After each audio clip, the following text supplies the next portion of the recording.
Pada bagian referensi yang dibahas pertama adalah fungsi referensi dalam karya tulis ilmiah.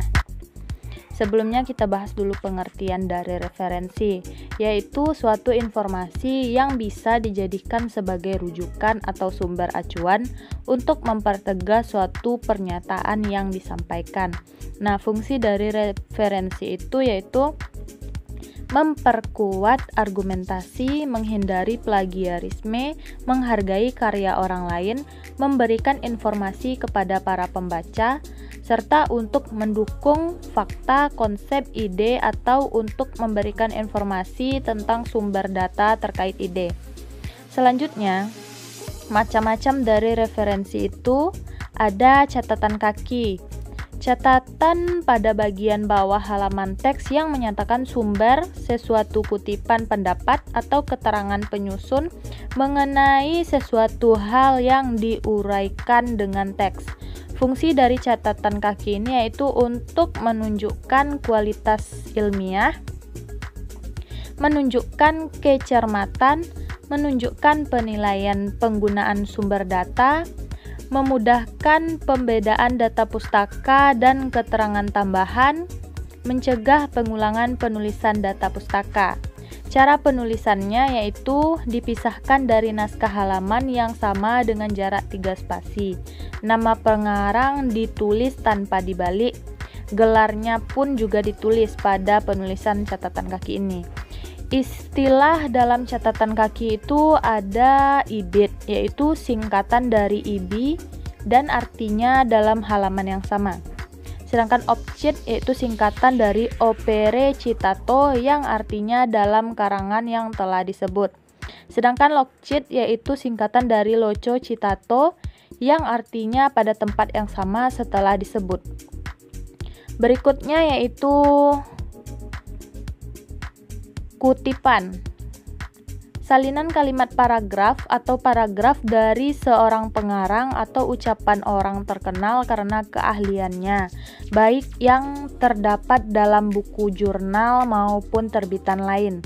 Fungsi dari kutipan yaitu menegaskan isi uraian, memperkuat pembuktian, mengungkapkan kejujuran penggunaan referensi. Jenis dari kutipan itu terbagi menjadi dua, yaitu kutipan langsung dan kutipan tidak langsung. Kutipan langsung yaitu salinan yang sama persis dengan sumbernya atau salinan tanpa perubahan. Sedangkan kutipan tidak langsung yaitu menyadur atau mengambil ide dari suatu sumber dan menuliskannya sendiri dengan kalimat atau bahasa sendiri. Berikutnya yaitu bibliografi. Nah, bibliografi ini adalah sebuah daftar yang berisi judul buku-buku atau artikel-artikel dan bahan-bahan penerbitan lainnya yang mempunyai pertalian dengan sebuah karangan. Fungsi dari bibliografi ini adalah dapat memberikan deskripsi yang penting tentang buku sebagai pelengkap dari catatan kaki untuk mengetahui keterangan-keterangan yang lengkap dari catatan kaki.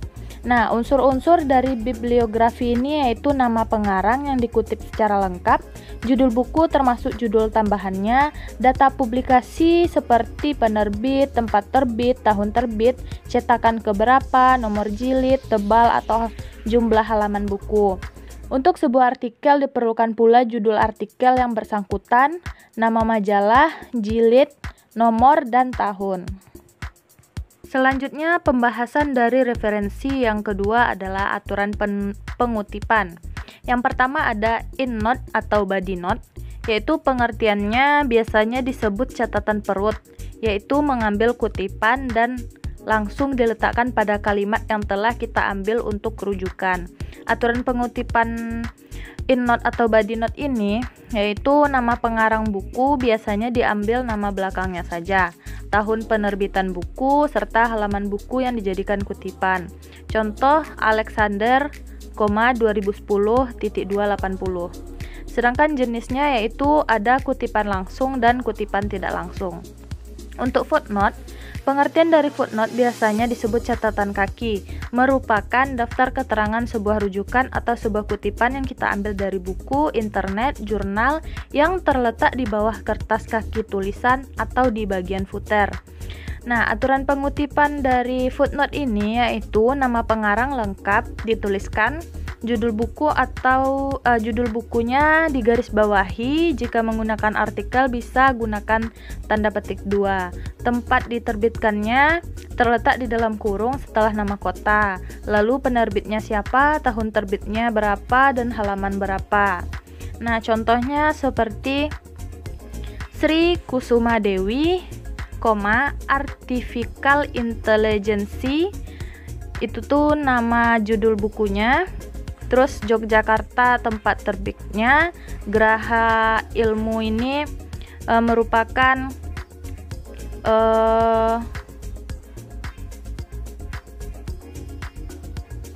penerbitnya, dan 2003 ini tahun terbitnya, serta halaman 40 ini halaman dia mengambil kutipan tersebut. Berikutnya yaitu endnote. Pengertian dari endnote ini sering disebut catatan belakang atau catatan akhir, yaitu kutipan yang terletak di akhir tulisan. Aturan pengutipan yaitu cara membuat endnote hampir sama dengan footnote. Yang menjadi bedanya adalah jika di Microsoft Word endnote menggunakan angka seperti 1, 2, 3 dan seterusnya, sedangkan di endnote menggunakan angka Romawi 1, 2, 3, 4 dan seterusnya. Berikutnya yang ketiga yaitu aturan penulisan referensi. Yang pertama adalah jurnal. Jurnal terdapat beberapa style, yaitu APA style dan MLA style. Nah, APA style ini formatnya nama akhir pengarang, nama depan, tahun penerbitan, judul artikel, nama jurnal, volume, dan halaman. Contoh, Ready, R, 2002, Mother Personality and its Interaction, yang itu tuh merupakan judulnya diambil dari Journal of Personality and Social Psychology 79,274 strip 285. Itu contoh dari APA style. Biasanya digunakan dalam psikologi, cognitive science seperti filsafat, ilmu saraf, linguistis, antropologi, social science yang meliputi akuntansi, ekonomi, geografi, pendidikan, politik, sejarah, dan sosiologi. Sedangkan untuk MLA style ini, nama akhir, nama awal, titik, baru petik 2, judulnya, nama jurnal, volume, edisi tahun publikasi, titik 2, media. Biasanya digunakan dalam seni, bahasa dan sastra, humanitis, bidang agama, Pancasila dan kewirausahaan atau kewarganegaraan, ilmu sosial dasar, ilmu alamiah dasar, dan ilmu budaya dasar. Sedangkan untuk referensinya jenis buku, yaitu modelnya ada 5. Yang pertama ada APA style, ada MA style, ada MLA style, ada Chicago dan Turabian style, dan Vancouver style.